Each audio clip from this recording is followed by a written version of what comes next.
Hello दोस्तों, आज हमारे साथ हैं आर्यन एकेडमी के संस्थापक मिस्टर अमित कक्कड़। ये पिछले 25 वर्षों से शिक्षा में अपना योगदान दे रहे हैं। आइए इनसे इनके बारे में जानें। तो कैसे आप? बढ़िया। आप कैसे? बस बढ़िया। आपने शिक्षण की शुरुआत कैसे की? कैसे आपने पढ़ाना चालू किया? कुछ ज्यादा सोच समझ के नहीं किया था। स्कूल में था तभी से पढ़ाना अच्छा लगता था। शौक शौक में पढ़ाना शुरू किया था। फिर रियलाइज हुआ कि ये तो मेरा पैशन है। तो मैंने कहा लेट्स फॉलो माय पैशन। अपने पैशन को फॉलो करते हैं। मजा आता है, एंजॉय करते हैं। आप बचपन से ही पढ़ाने में लगे? हाँ, जब मैं 12वीं कक्षा में था, 12th क्लास में था, तभी मैंने पढ़ाना शुरू कर दिया था आसपास के बच्चों को। और उन्हें भी मजा आता था, मुझे भी मजा आता था। यहीं से हमारी शुरुआत हुई। बच्चे आपके पास आते थे कुछ पढ़ने के लिए? हाँ, मैं शुरू से ही पढ़ाई में अच्छा रहा था। तो आसपास के लोगों को मेरे बारे में पता था कि ये अच्छा स्टूडेंट है। और धीरे धीरे उन्होंने मुझसे बात शुरू की अपने बच्चों के बारे में, और अपने बच्चों को मेरे पास भेजना शुरू किया। शुरू में मैं वैसे ही पढ़ाता था, फिर धीरे धीरे पैसे भी मिलने लग गए। प्रेरणा कहाँ से मिली आपको शिक्षक बनने की? मेरे स्कूल के टीचर्स थे, उन्होंने मुझे प्रेरित किया इस काम के लिए। वो जैसे लगन से पढ़ाते थे, सरकारी स्कूल होने के बावजूद भी मेरे कुछ शिक्षक थे, जैसे चावला सर, जैसे नीतू मैम। इन्होंने मुझे हमेशा इनकरेज किया था एज अ स्टूडेंट। और मेरी तरह और भी स्टूडेंट्स को ये मोटिवेट करते थे, इनकरेज करते थे अच्छे पढ़ाई करने के लिए। तो इन्हीं को देखकर मुझे भी प्रेरणा मिली कि मैं भी आगे कुछ बच्चों को एजुकेट कर सकूं, मोटिवेट कर सकूं, प्रेरित कर सकूं। आपको उन्हीं टीचर्स ने बोला था कि आप पढ़ाई करने की शुरुआत में? नहीं, बोला किसी ने नहीं था। पैशन अपना खुद ही पहचानना होता है। कोई हमें बताए और तब वो हम काम करें तो फिर वो हमारा पैशन नहीं। Passion is something which you follow automatically, instinctively. Yeah. Nobody has to tell you that this is your passion and you have to do it. किसी ने नहीं बोला, अपने आप अपनी मर्जी से शुरू किया। अच्छा, और पिछले 25 वर्ष में क्या बदलाव आया पढ़ाई में, जो आपको लगता है कि अच्छा हुआ आगे? बहुत कुछ बदला है। पहले के विद्यार्थी जो थे, हम जैसे स्कूल में पढ़ते थे तो हमारे लिए टीचर एक डर की चीज भी होता था, और रिस्पेक्ट की भी। हम अपने टीचर से डरते थे। आजकल के स्टूडेंट्स उम्मीद करते हैं कि टीचर उनके साथ फ्रेंडली, चाहे वो स्कूल के टीचर हों चाहे ट्यूशन टीचर हों। फ्रेंडली टीचर का कॉन्सेप्ट आ गया है, जो कि अच्छी बात है। अगर बच्चा डरेगा तो फिर अपनी डाउट्स, अपनी क्वेरीज सामने कैसे रखेगा। लेकिन अगर हम उसके साथ फ्रेंडली हैं तो वो अपने जो भी डाउट्स हैं बेझिझक हमसे पूछ सकता है, विच इज बेटर। दूसरा बदलाव मुझे लगता है ये आया है कि अब काफी कुछ टेक्नोलॉजी काफी पहले से इम्प्रूव हो गई है। ब्लैक बोर्ड, चौक से लिखना, वो सब पुरानी चीजें हो गई हैं। आजकल के बच्चे अ, हमसे ज्यादा टेक्नोलॉजी में आगे हैं, और टेक्नोलॉजी ने काफी कुछ चेंज कर दिया है। अब बच्चों के जो डाउट्स हैं वो सिर्फ एनसीईआरटी की बुक्स तक ही सीमित नहीं है। वो नेट पे सब कुछ है, वो अपने डाउट्स कहीं से भी ला सकते हैं।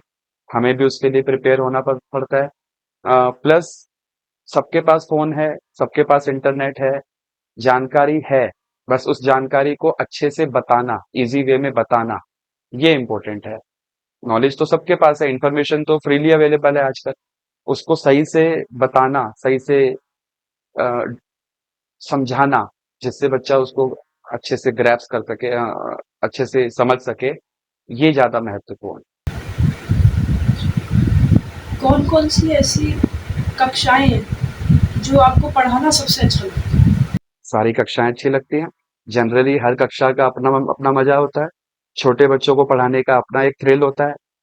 मिडिल लेवल के जो बच्चे होते हैं, 7, 8, 9, 10, इनका अपना मजा है। और हायर क्लासेस, ये अपने मजे हैं। हर हर क्लास के साथ उस क्लास का पार्ट बनना जरूरी होता है। छोटे बच्चों को पढ़ाते समय बिल्कुल छोटा बच्चा ही बन जाना चाहिए, उनके लेवल पर ही। और हायर क्लासेस को पढ़ाते समय इंटेलेक्चुअल हायर लेवल की थिंकिंग होनी चाहिए।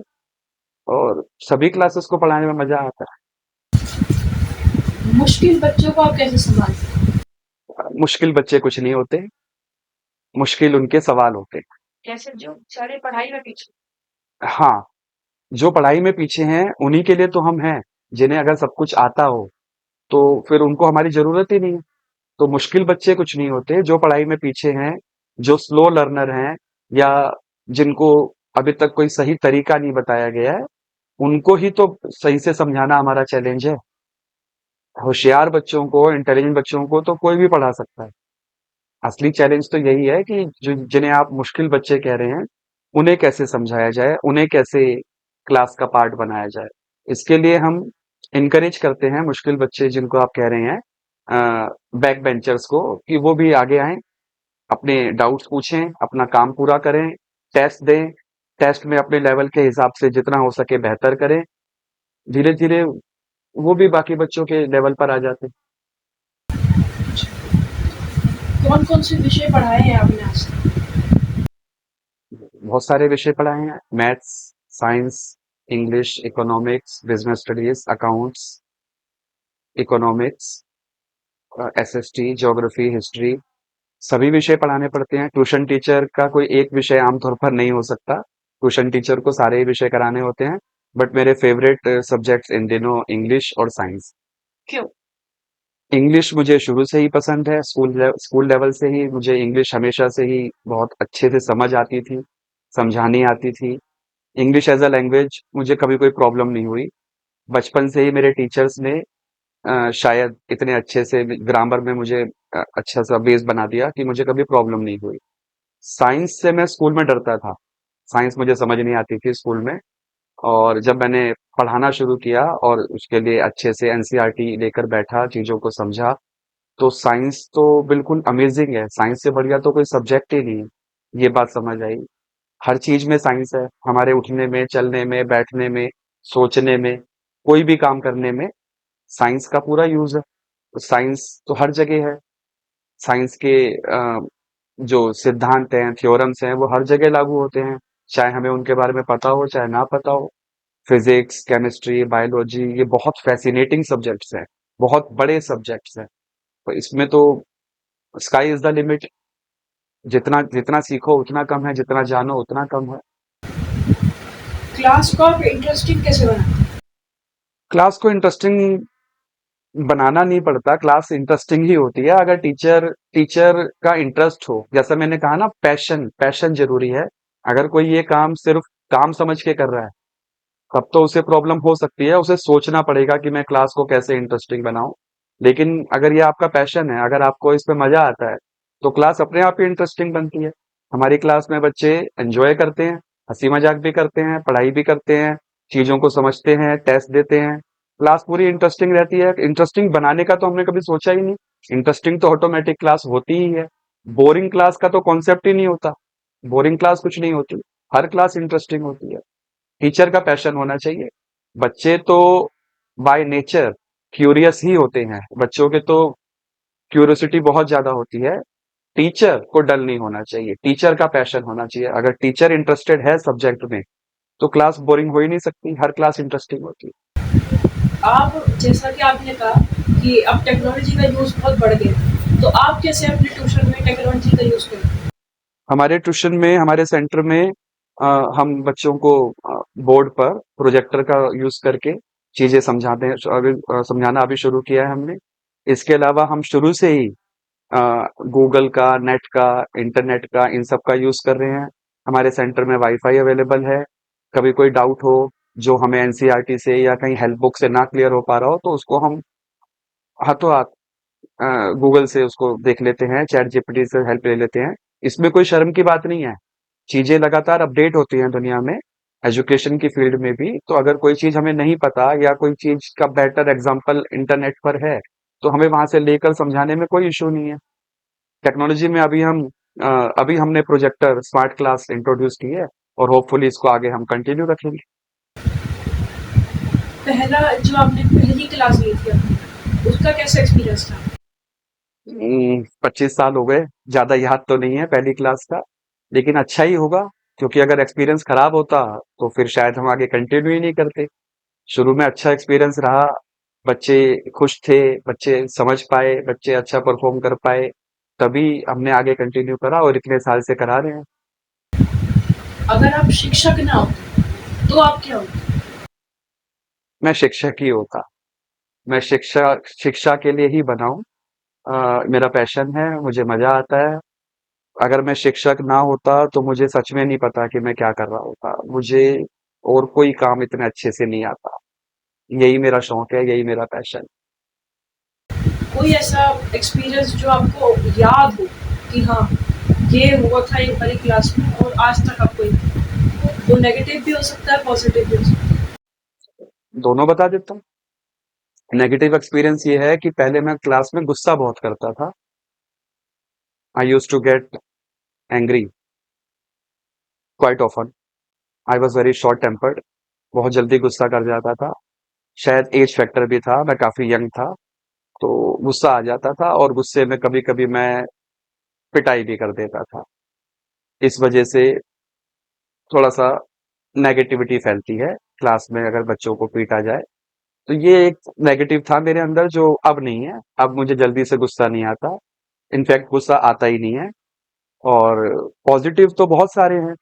मेरे कई सारे स्टूडेंट्स इस समय दिल्ली पुलिस में अच्छी अच्छी पोस्ट पर हैं। और स्टूडेंट्स कुछ गवर्नमेंट जॉब्स में हैं। कुछ स्टूडेंट्स रोहिणी कोर्ट में हैं। कुछ स्टूडेंट्स अलग अलग डिपार्टमेंट्स में हैं। एक दो स्टूडेंट्स आउट ऑफ इंडिया भी हैं, इंडिया से बाहर जॉब कर रहे हैं। उन सबकी सफलता में थोड़ा बहुत योगदान तो मेरा भी होगा। उनकी अपनी मेहनत भी है, ऑब्वियसली उन्होंने संघर्ष किया होगा, स्ट्रगल किया होगा। थोड़ा बहुत योगदान, 1-2% योगदान मेरा भी होगा। तो ये जानकर काफी अच्छा लगता है कि मेरे पढ़ाए हुए स्टूडेंट्स आज अच्छी अच्छी पोस्ट पर हैं, लाइफ में सेटल हैं। अभी कुछ दिन पहले मुझे मेरा एक स्टूडेंट मिला था जो मंगोलपुरी बी ब्लॉक में ही रहता है अभी भी। और मुझे उसने बताया कि वो रेलवे में लोको पायलट हो गया। मुझे सुनकर बहुत अच्छा लगा क्योंकि वो काफी पुअर फैमिली से था। फी वगैरह देने में भी उसको कई बार दिक्कत होती थी। आज वो सेटल है लाइफ में। तो ये चीजें पॉजिटिविटी देती हैं और मेहनत करने के लिए और स्ट्रगल करने के लिए और ज्यादा बच्चों के साथ हार्ड वर्क करने के लिए। आपने कभी बच्चों के व्यवहार में बदलाव देखा है इन 25 वर्षों में? पहले के बच्चे ज्यादा सुनते थे। आजकल के बच्चे ज्यादा बताना चाहते हैं, ज्यादा एक्टिव हैं अपने नॉलेज शो करने में, विच इज नॉट रोंग। बस ये बदलाव तो है कि पहले जब हम पढ़ते थे स्कूल में, ट्यूशन में, तो हमारा फोकस होता था कि कैसे ज्यादा से ज्यादा चीजें जानें, नोट करें, लिख लें, दोबारा ना पूछना पड़े। आजकल के बच्चों को थोड़ा ये है कि हम क्लास में सबको इम्प्रेस करें, कि हम ज्यादा से ज्यादा बोलें, ज्यादा बताएं सर को कि देखो हमें कितना पता है। बस ये है, बाकी बच्चे तो बच्चे ही हैं। पहले भी बच्चे होते थे, अब भी बच्चे ही हैं।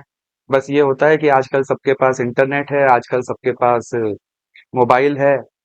तो आजकल के बच्चे थोड़े ज्यादा एक्टिव हैं और फोकस कम है क्योंकि ये रील्स का जमाना है।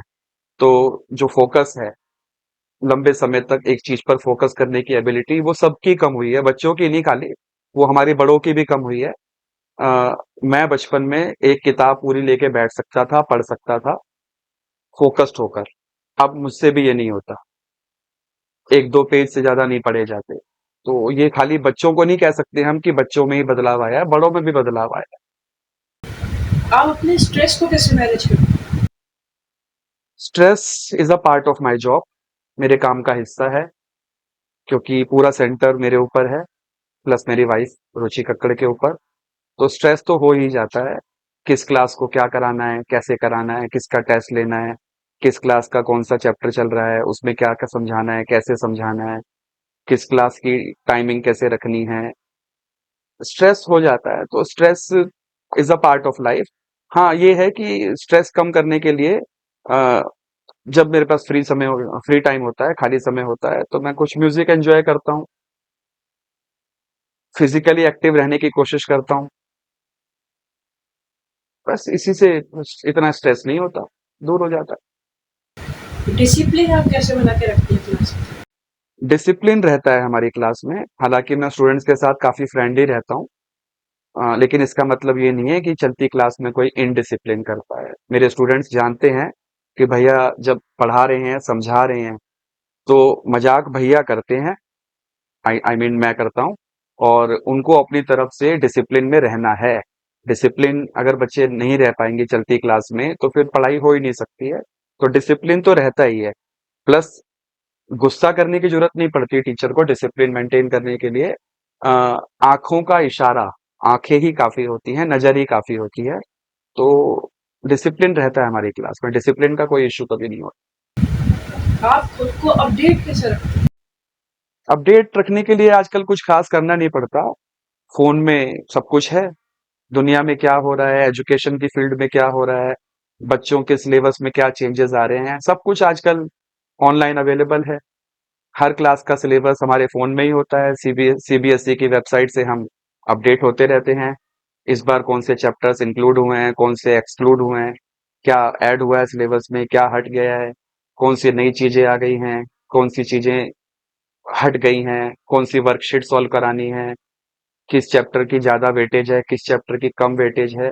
ये सब सीबीएसई की वेबसाइट पर, दिल्ली गवर्नमेंट की वेबसाइट पर सब इजीली अवेलेबल है। तो अपडेट अपडेट तो रहते ही हैं, अपडेट का कोई इशू नहीं नए जो टीचर्स बन रहे हैं, उनको आप क्या सलाह देना चाहेंगे? है। Don't do it for money. इस काम को आपको पैसे के लिए तो बिल्कुल नहीं करना। ये आपका पैशन होना चाहिए, आपको इस काम में मजा आना चाहिए। अगर आप बिना पैसों के कोई काम कर सकते हैं लंबे समय तक, तभी आप वो काम करिए। क्योंकि पैसों के लिए काम करेंगे तो जल्दी ही आपको ये बंद करना पड़ेगा। मेरे सामने पिछले 25 वर्षों में मैंने देखा है बहुत सारे लोगों ने कोचिंग सेंटर स्टार्ट करे, और 1-2 साल 3 साल में कोचिंग सेंटर उनके बंद हो जाते हैं। इसलिए नहीं कि उनके पास स्टूडेंट्स नहीं आते, इसलिए कि उन्हें रियलाइज होता है कि ये उनका पैशन नहीं है। इस काम में बहुत सब्र चाहिए, इस काम में बहुत पेशेंस चाहिए। इस काम को वही व्यक्ति करे जो जिसका ये पैशन हो, जो इस काम को पूरी लगन से, बिना किसी प्रेशर के, बिना किसी के दबाव के, अपनी इच्छा से, अपनी लगन से, पूरी ईमानदारी से कर सके। अगर ये आप नहीं कर सकते तो I am sorry, you are not cut out to be a teacher. This profession is not made for you. Do something else. बड़ी क्लासों को 10th 11th 12th और कैसे संभालें? सब बच्चे ही हैं, बड़ी क्लासेस से क्या होता है। बल्कि छोटे बच्चों को संभालने में एक्चुअली ज्यादा प्रॉब्लम होती है, क्योंकि छोटे बच्चे बहुत ज्यादा एनर्जी से भरे होते हैं, तो उनको संभालना कई बार मुश्किल होता है। 10th 11th 12th के बच्चे तो वैसे भी अपनी पढ़ाई को लेकर काफी सीरियस होते हैं, तो उसमें उनको समझाने का कोई खास इशू इतना होता नहीं है संभालने का। सीरियस होते हैं, अपने बैच में आते हैं, अपने बैच में पढ़ाई करते हैं, काम करते हैं, कोई अपने डाउट्स होते हैं क्लियर करते हैं, टेस्ट देते हैं, नेक्स्ट चैप्टर पर आ जाते हैं। संभालने का एज सच ऐसा कोई इशू कभी होता ही नहीं। कभी ऑनलाइन पढ़ाने के बारे में सोचा आपने?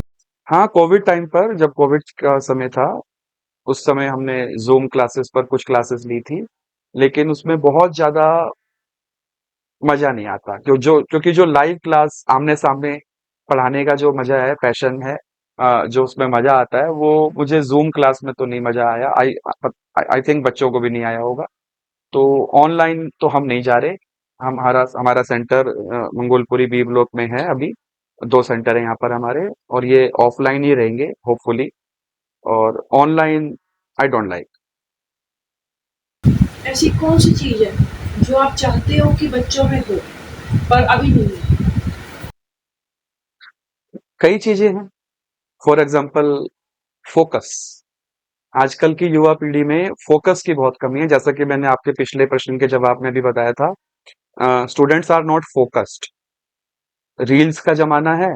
15 सेकेंड 20 सेकेंड की रील्स देखकर अगली रील पर आने का लोगों को कह सकते हैं आदत है, हैबिट है। तो फोकस नहीं है क्लास में, किसी भी चीज में, क्लास में नहीं, घर में भी, और क्लास में भी, हर जगह, खेल के मैदान में भी बच्चों में फोकस की कमी। दूसरा, मुझे लगता है कि आजकल के बच्चे, कुछ बच्चे टेक्नोलॉजी की वजह से ओवर स्मार्ट हो रहे हैं। उन्हें ऐसा लगता है कि हमें सब पता है, जबकि later in the life you realise कि यू नो नथिंग। आपको कुछ नहीं पता है। आपको ऐसा प्रतीत होता है टेक्नोलॉजी की वजह से कि हमें सब पता है, तो ये ओवर स्मार्टनेस कई बार बच्चों को पीछे कर देती है लाइफ में, और लैक ऑफ फोकस, ये दो चीजें हैं जो मुझे लगता है आजकल के बच्चों को अपने में ठीक कर लेनी चाहिए। आप बच्चों को जिंदगी भर कुछ सीखने की आदत कैसे डालते हैं कि कुछ ना कुछ सीखते रहे? Life is a journey, not a destination. ये मेरा फेवरेट इंग्लिश की कोट है। Life is a journey, not a destination. जीवन एक यात्रा है, मंजिल नहीं। इसी से इस इसी से पता चल जाता है कि अगर जीवन एक यात्रा है, तो यात्रा में हमें लगातार खुद को एक यात्री बनाकर रखना है। उसके लिए हमें लगातार कुछ ना कुछ सीखते रहना जरूरी है, और हम सीखते भी हैं। हम लाइफ लॉन्ग जब स्कूल में होते हैं तो अपने स्कूल के सब्जेक्ट सीखते हैं। स्कूल पार करके कॉलेज में आते हैं तो कुछ बाहरी दुनिया से हमारा थोड़ा संपर्क होता है पढ़ाई के अलावा, वहां पर हम सीखते हैं। कॉलेज में थिएटर करते हैं बच्चे, कॉलेज में स्पोर्ट्स में जाते हैं। कॉलेज पूरा करने के बाद जब हम जॉब की फील्ड में जाते हैं तो हम बहुत कुछ नया सीखते हैं। पब्लिक स्पीकिंग स्किल सीखते हैं, ग्रुप डिस्कशन सीखते हैं, अपने आप को रिप्रेजेंट करना सीखते हैं। जॉब करने करते समय हम बहुत कुछ नया सीखते हैं, रिश्तों में बहुत कुछ नया सीखते हैं, फैमिली से बहुत कुछ नया सीखते हैं, अपने दोस्तों से, रिश्तेदारों से। पूरी लाइफ में हम कुछ ना कुछ सीखते ही रहते हैं। इसमें सीखने की हैबिट डालने वाली कोई वैसी मुझे बात नहीं लगती। आ, सीखना तो एक नेचुरल ह्यूमन एबिलिटी है, जो कि मुझे लगता है सभी जीवों में होती है।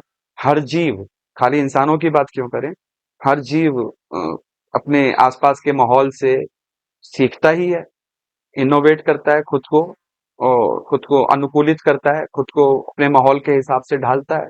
तो वो स्टूडेंट्स के लिए भी सही है। कभी आपने किसी स्कूल के साथ मिलकर कुछ करा? इसकी आवश्यकता महसूस नहीं हुई। स्कूल्स अपना काम करते हैं, हम अपना काम करते हैं। हम अपने सेंटर में ये मान के चलते हैं कि स्कूल में कुछ नहीं होता। अगर स्कूल ऑनेस्टली, अगर स्कूल में बच्चा बहुत अच्छे से काम कर सके, स्कूल के टीचर्स इतने पैशन से, लगन से पढ़ाएं, तो फिर बच्चे को हमारी जरूरत ही नहीं है। बच्चा हमारे पास कोचिंग सेंटर में आता ही इसलिए है क्योंकि उसको स्कूल में वो नहीं मिलता जो मिलना चाहिए। मैं यहाँ पर स्कूल के टीचर्स की एबिलिटी पे सवाल नहीं उठा रहा हूँ। स्कूल के टीचर्स बहुत काबिल होते हैं, स्कूल के टीचर्स हमसे ज्यादा जानते हैं। बस प्रॉब्लम ये है कि उनके पास पढ़ाने की मोटिवेशन नहीं होती, और हम ट्यूशन टीचर्स के पास पढ़ाने की मोटिवेशन होती है। हम उनसे कम जानकर भी उनसे बेहतर तरीके से बच्चों को गाइड कर पाते हैं। तो किसी स्कूल के साथ जुड़ने का सवाल ही पैदा नहीं होता, ना इसकी हमें आवश्यकता है, ना हमें ऐसी कभी कुछ जरूरत महसूस हुई कभी कि किसी स्कूल से जुड़े। हमारे सेंटर में तो बिठाने की जगह नहीं होती। दो सेंटर हैं, दोनों सेंटर हमारे फुल रहते हैं। तो किसी स्कूल के साथ जुड़ने की हमें क्या क्या आवश्यकता है। हालांकि कई बार कुछ स्कूल के टीचर्स हमारे स्टूडेंट से पूछते हैं, डायरेक्टली या इनडायरेक्टली, कि आप कहाँ पढ़ते हैं, क्योंकि हमारे जो नोट्स हैं उससे जब बच्चा याद करता है और स्कूल में अच्छा परफॉर्म करता है तो टीचर समझ जाते हैं कि ये जो बच्चा बता रहा है ये हमने तो नहीं पढ़ाया, तो फिर ये कहीं से और से सीख रहा है, पढ़ रहा है। तो बच्चे उस बच्चों से वो पूछ लेते हैं और बच्चे बता भी देते हैं कि हम आर्यन एकेडमी के स्टूडेंट हैं, आर्यन एकेडमी से पढ़ रहे हैं। ज्यादातर हमारे स्टूडेंट्स क्लास में अच्छे स्टूडेंट्स में ही गिने जाते हैं, अच्छा परफॉर्म करते हैं, और इसलिए टीचर्स को भी डायरेक्टली या इनडायरेक्टली पता होता है हमारे बारे में कि ये बच्चे यहाँ पढ़ते हैं। लेकिन हमें इससे कोई इशू नहीं है, कोई प्रॉब्लम नहीं है, वो अपना काम करें, हम अपना काम करते हैं। आपकी फेवरेट एक्टिविटी कौन सी है, ट्यूशन की या अपने लाइफस्टाइल? फेवरेट एक्टिविटी, मुझे ओरल टेस्ट लेना बड़ा अच्छा लगता है बच्चों का। जो भी चैप्टर पूरा करते हैं, चैप्टर पूरा होने के बाद उस चैप्टर का रिटन टेस्ट होता है, और रिटन टेस्ट के साथ साथ मैं ज्यादातर केसेस में ये प्रेफर करता हूँ कि बच्चा ओरली भी उस आंसर को बोल सके। वेरी शॉर्ट आंसर्स, एमसीक्यूज, हम कोशिश करते हैं कि ये बच्चा ओरली इनके जवाब दे, क्योंकि इसके दो फायदे होते हैं। एक तो बच्चे को बोलने की प्रैक्टिस होती है, दूसरा इतने सारे स्टूडेंट्स के बीच में जब बच्चा बोलता है खड़े होकर, तो उसका जो सेल्फ कॉन्फिडेंस है वो भी बढ़ता है, उसकी पब्लिक स्पीकिंग स्किल्स ये बेहतर होती हैं, और आगे जाकर उसको लाइफ में जब एक्चुअली कभी कुछ बोलना पड़े तो उसको एलियनेटेड फील नहीं होता, उसको अजीब सा फील नहीं होता, क्योंकि he is use to speaking in my class. वो क्लास में बच्चे बोलते हैं, ओरल टेस्ट देते हैं, तो इससे बच्चों को हैबिट हो जाती है। और मुझे भी बच्चों से एक्चुअली इंटरेक्ट करने में बड़ा मजा आता है। और हम जब कोई चैप्टर डिस्कस कर रहे होते हैं उस समय भी हम सिर्फ चैप्टर तक सीमित नहीं रहते, क्वेश्चन आंसर तक। हम उससे रिलेटेड और बातों पर भी चर्चा करते हैं। ये मुझे बड़ा अच्छा लगता है। स्कूल के टीचर्स के पास शायद इन सब के लिए समय नहीं होता हो, लेकिन हमारे पास होता है। और बच्चों से ओरल टेस्ट लेना, उसमें मुझे अच्छा लगता है इंटरेक्ट करना। टाइम मैनेजमेंट कैसे करते टाइम मैनेजमेंट कोई इतना बड़ा इशू नहीं है। टाइम हो जाता है मैनेज। अगर आपका पैशन हो, अगर आपको लगन हो इस काम की, तो टाइम मैनेज हो जाता है। हम हर बैच को जहां तक हो सके सेपरेट रखने की ट्राई करते हैं। एक साथ बहुत सारी क्लासेस बुलाकर पढ़ाना, इसमें किसी का फायदा नहीं होता, ना टीचर का ना स्टूडेंट का। और हम कोशिश करते हैं कि एक बार में एक या मैक्सिमम दो क्लासेस के स्टूडेंट्स ही क्लास में हो, और उसको अच्छे से पूरा समय देकर उनको अच्छे से काम कराया जाए। हैं? तो गाइस ये था आज का हमारा पॉडकास्ट। कैसा लगा आपको प्लीज़ कमेंट में ज़रूर बताइए। Bye bye. नमस्कार।